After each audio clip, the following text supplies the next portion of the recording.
Good morning. My name is Gautam Bhatia. I work at the High Court of Delhi, and I will be discussing within the comparative constitutional law module the part on life and personal liberty. Let us introduce the subject. Most constitutions have grown out of colonial experiences involving arbitrary imprisonment, arbitrary detention, and similar other excesses by the colonial governments, sometimes even execution. These have been staple features of the governing regime.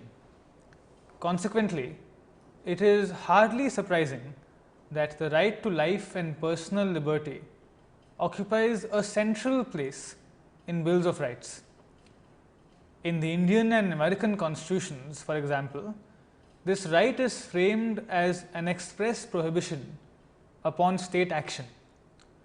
For example, under the 14th Amendment to the United States Constitution, it is stated that nor shall any state deprive any person of life, liberty, or property without due process of law. Similarly, Article 21 of the Indian Constitution states that no person shall be deprived of his life or personal liberty except according to procedure established by law. The Canadian Charter on Rights and Freedoms has an interesting variation, guaranteeing that the right to life and liberty and security of the person and the right not to be deprived thereof except in accordance with the principles of fundamental justice. So, you see that there is a prohibition upon the state depriving a person of their life or personal liberty, while at the same time allowing that deprivation subject to certain constraints.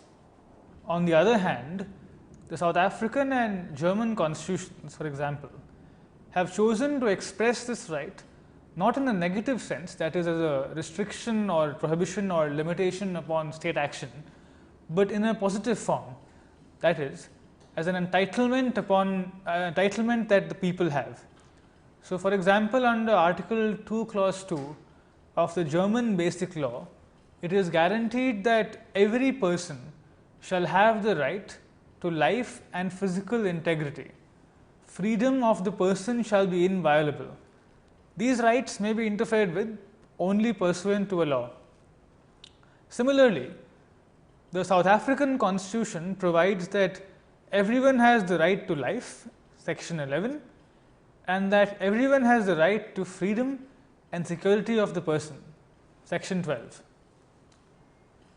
Now, as we discussed a little while ago, given that arbitrary detention and arbitrary deprivation of liberty was a central feature of colonial regimes, the first aspect to examine is the relationship between personal liberty and arbitrary detention. And so, the central meaning of the right to life and personal liberty is found therefore in the freedom from arbitrary detention, which, as we mentioned above, was a staple feature of colonial regimes and also one of the most important issues in liberation struggles. To this end, often accompanying the right to life or personal liberty, constitutions have provisions that regulate or prohibit detention. For example, Article 22 of India's Constitution, which prescribes the procedures for preventive detention, immediately follows Article 21, which guarantees the right to life and personal liberty. Similarly, the European Convention on Human Rights and the German Basic Law have prohibitions against arbitrary detention in the close vicinity of the right to life and personal liberty. For example, Article 5 of the European Convention of Human Rights states that everyone has the right to liberty and security of person.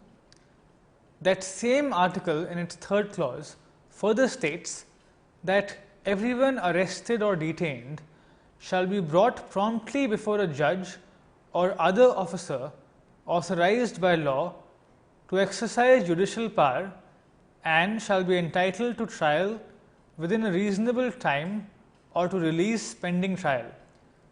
This, of course, is motivated by an idea that repressive regimes often use detention as a simple way of holding individuals captive without the necessity of bringing them to trial and actually proving charges against them. Let us now focus upon an interesting and controversial area of law closely connected with the right to life and personal liberty, which is the idea of when you can deprive people of those rights, specifically the idea of due process. Under the American Constitution, deprivation of life or liberty must take place only under due process of law. Under the Indian Constitution, it must take place only in accordance with procedure established by law. Now, the key question is, what meaning do we give to these terms? Due process of law, procedure established by law. And this has an interesting history. Around the turn of the 20th century, American Supreme Court judges invoked the Due Process Clause to strike down a series of social welfare legislation that aimed at mitigating some of the worst evils of the laissez-faire economy, on the ground that such laws interfered with the liberty of contract. In the most notorious of these cases, Lochner versus New York, the Supreme Court struck down a law that regulated the working hours for bakers with the objective of preserving their health and time. This position was eventually reversed, but 50 years later, progressive-minded American judges similarly used the Due Process Clause to strike down socially regressive legislation, such as the prohibition of contraceptives, interracial marriages, and so on. For example, in the case of Loving versus Virginia, in striking down a prohibition on interracial marriage, the court held, marriage is one of the basic civil rights of man, fundamental to our very existence and survival. To deny this fundamental freedom on so unsupportable a basis as the racial classifications embodied in these statutes, classifications so directly subversive of the principle at the heart of the 14th Amendment, is surely to deprive all the state citizens of liberty without due process of law. The 14th Amendment requires that the freedom of choice to marry not be restricted by invidious racial discrimination. Under our Constitution, the freedom to marry or not marry a person of another race resides with the individual and cannot be infringed by the state. Presently, under American law, in a due process challenge, the court will examine whether a particular liberty is what they call deeply rooted in American history and tradition, and will strike down the infringing law if it is. For example, in a case called Pierce versus Society of Sisters, the Supreme Court held that the liberty of parents to bring and guardians to direct the upbringing and education of children under their control was one such basic liberty that was part of the American tradition, and therefore struck down a law that did not allow that. Let's now move to the phrase procedure established by law, which we find in the Indian Constitution. At the time of the drafting of the Indian Constitution, Justice Felix Frankfurter of the American Supreme Court was one of the many experts who was consulted about the language of the Bill of Rights. Drawing from the American experience with the Due Process Clause, he advised the Indian drafters to leave no scope for manipulation and not insert the phrase due process at all. Frankfurter was a conservative judge who was a strong advocate of judicial restraint, and therefore he was against the expansive use that the court in America was making of the Due Process Clause. And based upon Frankfurter's recommendation, in the Indian Constitution, Article 21 uses the words procedure established by law instead of due process of law, something that was extensively debated upon in the Constituent Assembly debates. In the case of A.K. Gopalan versus State of Madras, this question was addressed by the court. In that case, the court held, in Article 21, the word law has been used in the sense of state-made law and not as an equivalent of law in the abstract or general sense, embodying the principles of natural justice. The article presupposes that the law is a valid and binding law under the provisions of the Constitution, having regard to the competency of the legislature and the subject it relates to, and does not infringe any of the fundamental rights which the Constitution provides for. Therefore, in Gopalan and similar cases, the court construed the phrase procedure established by law in a very narrow sense, simply as referring to a law that was validly enacted following all the procedures in Parliament and which did not infringe other fundamental rights. However, in the late 1970s, there was a sea change in the court's jurisprudence. Swinging the pendulum all the way to the American substantive due process position, the court held that the law referred to by Article 21 must be a just, fair and reasonable law. Parallel to this, the court expanded the scope of the term life and personal liberty in Article 21 to cover a whole host of matters relating sometimes tenuously to the human condition. According to the court, decent treatment of prisoners, an adequate livelihood and a pollution-free environment were all guaranteed under Article 21. Let's now consider the distinctions and the differences between how the American Constitution and the American courts have understood their expansive reading of substantive due process and how the Indian courts have gone about the same enterprise. Now, the crucial distinction between the substantive due process jurisprudence of the American and the Indian courts is that in the US, the concept of liberty is deeply rooted within American history and tradition, serves as some kind of a corrective or a check upon reckless judicial expansion of the phrase life and personal liberty.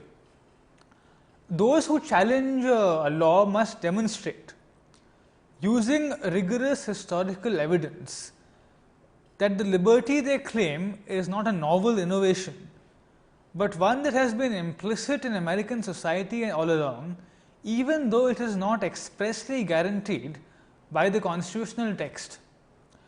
By contrast, the lack of such a corrective in India's Article 21 jurisprudence has ensured that the life and personal liberty clause has become a catch-all and has led to numerous accusations that it is now merely a front for judges to smuggle in their own political preferences into law as they see fit.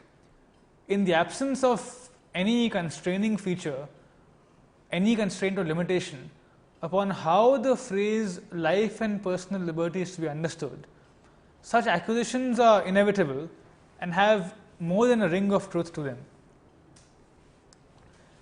Let's now consider the issue of positive liberties and to what extent Article 21 contains, or other such guarantees of the right to life, contain within those provisions positive guarantees.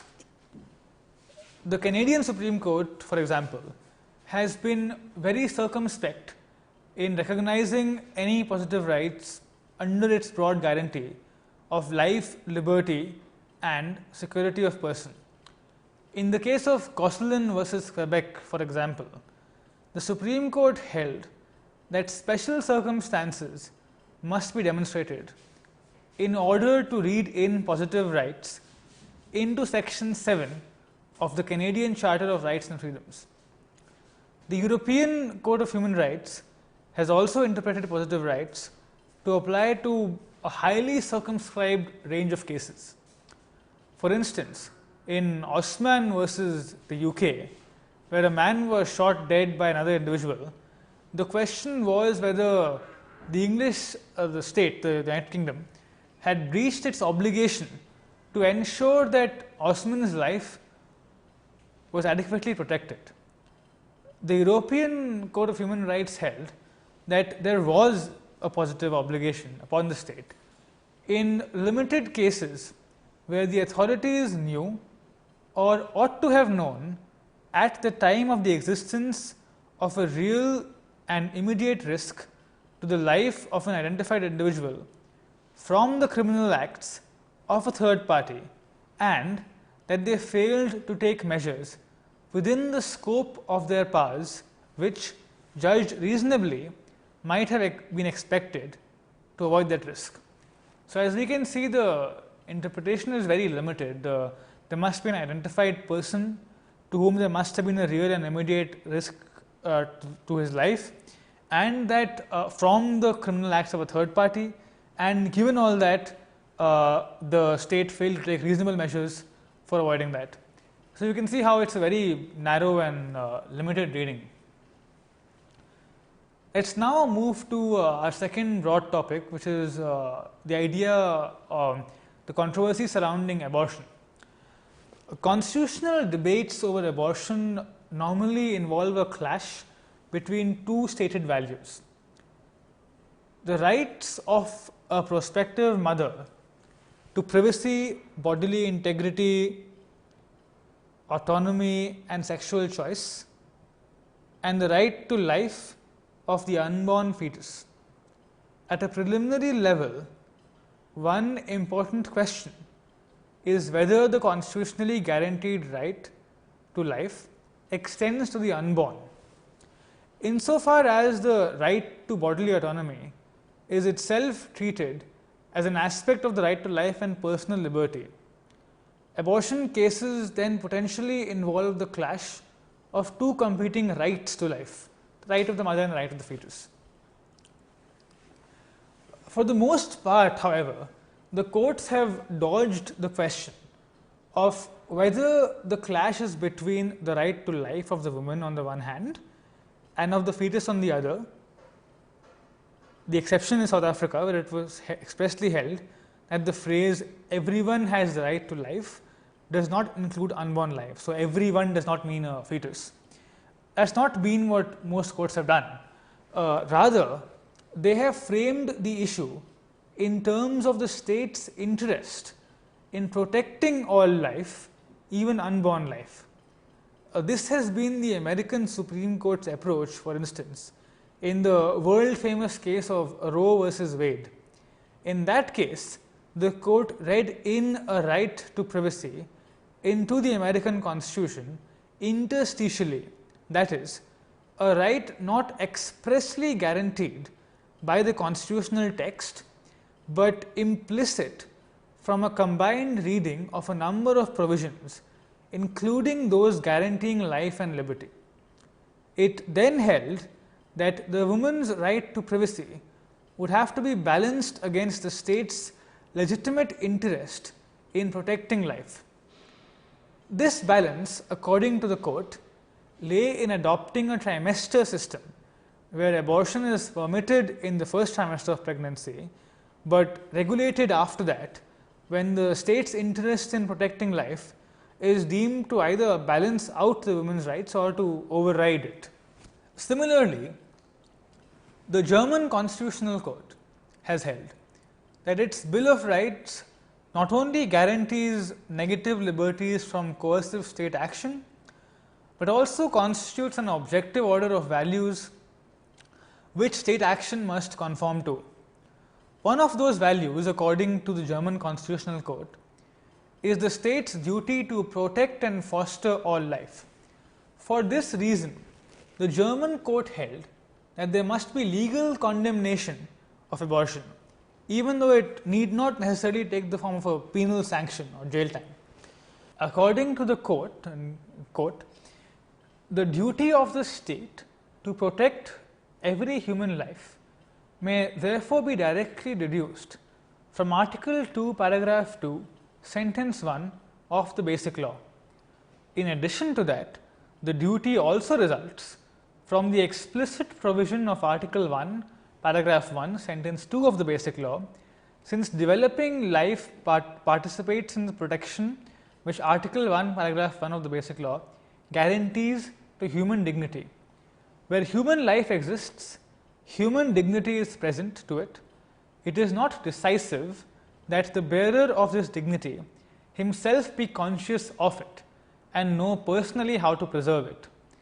The potential faculties present in the human being from the beginning suffice to establish human dignity.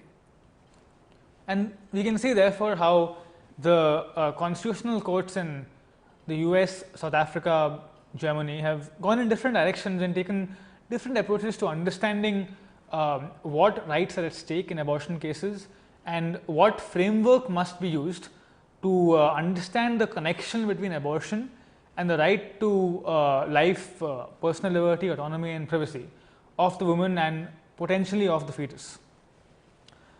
Let's now consider our next issue, which is the issue of capital punishment or the death penalty.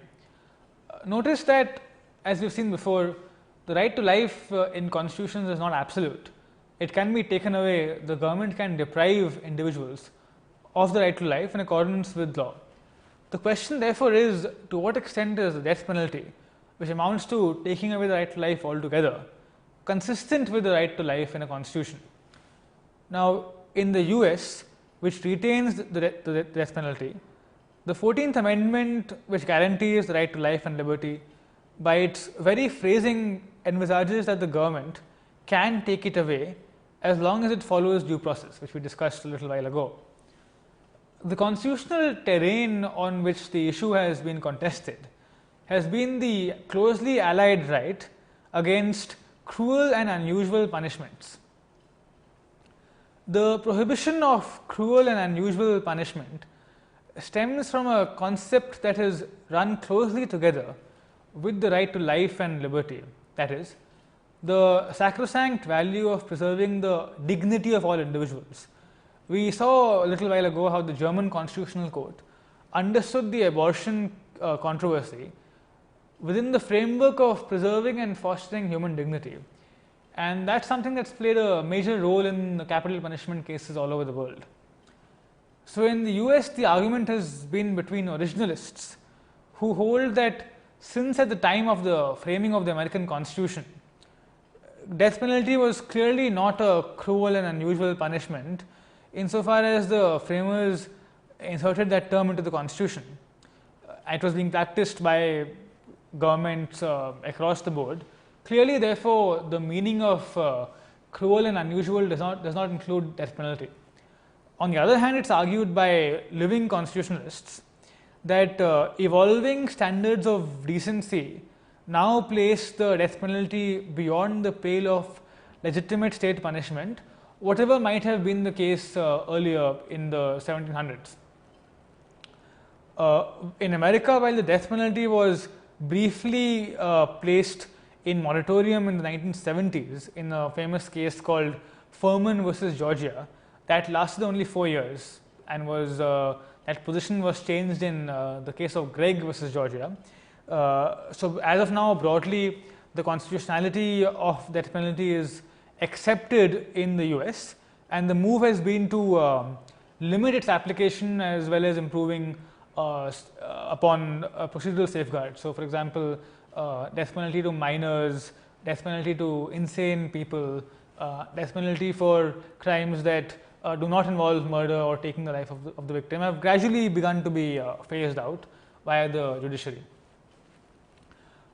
On the other hand, the case of S versus Makwan-Yane, the court examined the constitutionality of the death penalty on the touchstone of the right to life, the right to dignity, and the right to equality, and held that all these rights inform the content of the guarantee against cruel and unusual punishment. The court held, and I quote, "The carrying out of the death sentence destroys life, which is protected without reservation under section 9 of our Constitution. It annihilates human dignity, which is protected under section 10, elements of arbitrariness are present in its enforcement and it is irremediable. Taking these factors into account, I am satisfied that in the context of our constitution, the death penalty is indeed a cruel, inhuman and degrading punishment. So, we can see how South Africa, on a combined reading of its life, liberty, dignity clauses, outlawed the death penalty as violating the constitution. By contrast, in India, the Supreme Court has held that the death penalty does not contravene the right to life and is not a cruel or unusual punishment. Not only has the Indian Law Commission recommended the retention of the death penalty, but the Indian Supreme Court also noted that in light of the fact that the constitutional framers clearly envisaged death penalty as a mode of criminal punishment, open quote, by no stretch of the imagination can it be said that the death penalty, either per se or because of its execution by hanging, constitutes an unreasonable, cruel or unusual punishment prohibited by the constitution. The Supreme Court has held, however, that the death penalty can be imposed only in the rarest of rare cases. But what constitutes the rarest of rare case has subsequently been open to diverse interpretations, and the position of law right now on that is rather unclear. Let us now turn to our last topic in this module, which is the relationship between the right to life and personal liberty and the ideas of privacy, autonomy and dignity. As you have seen before, courts often run together ideas of life and personal liberty and that of dignity. We saw it in the German Constitutional Court's decision on abortion, we saw it in the South African Court's decision on capital punishment and so on. Dignity in turn is related to other important values such as privacy and autonomy. Under the broad heading of life and personal liberty, these concepts have played an important role in constitutional adjudication. In India, notions of privacy and dignity have been explicitly read into Article 21. The Supreme Court has famously held, for instance, that the right to life means not merely an animal existence, but a life with dignity. Over a series of decisions, the Supreme Court has also held that Article 21's right to personal liberty includes a right to privacy, both against intrusive state surveillance as well as intrusive individual prying into one's affairs. So, for instance, in cases like Khadak Singh and Gobind, the court held that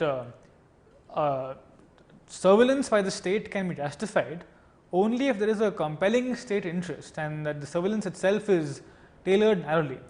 In Gobind, the court held, and I quote, "Any right to privacy must encompass and protect the personal intimacies of the home, the family, marriage, motherhood, procreation and child rearing." This catalogue approach to the question is obviously not as instructive as it does not give an analytical picture of that distinctive characteristic of the right of privacy. Perhaps the only suggestion that can be offered as a unifying principle underlying the concept has been the assertion that a claimed right must be a fundamental right implicit in the concept of ordered liberty.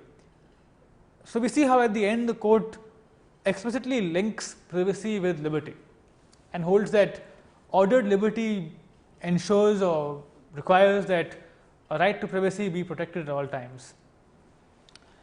The confluence of privacy, dignity and autonomy has led to some path-breaking decisions in the domain of private sexual conduct. Lawrence versus Texas, for example, is a famous American constitutional case in which the state of Texas's sodomy, i.e. anti-homosexuality law, was struck down as violating the due process clause discussed above. The court held that, quote, "Liberty protects the person from unwarranted government intrusions into a dwelling or other private places. In our tradition, the state is not omnipresent in the home, and there are other spheres of our lives and existence outside the home where the state should not be a dominant presence. Freedom extends beyond spatial bounds. Liberty presumes an autonomy of self that includes freedom of thought, belief, expression, and certain intimate conduct. The instant case involves liberty of the person both in its spatial and more transcendent dimensions. So, we see again how liberty and autonomy are closely linked, and ultimately how sexual orientation and the freedom of sexual conduct is connected by the court to a broad idea of personal liberty. Similarly, in South Africa, the rights to privacy and dignity have been instrumental in overturning anti-homosexuality laws as well as restrictions on same-sex marriage.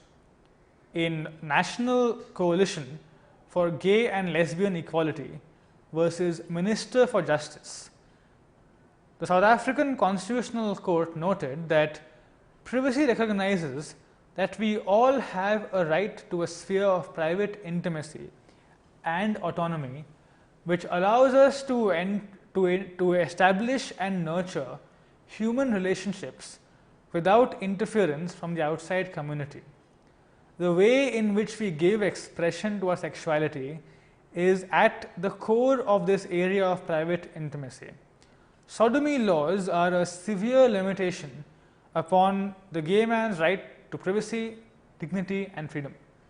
So, we see again how the court links privacy, dignity, and freedom and decides the case on that basis.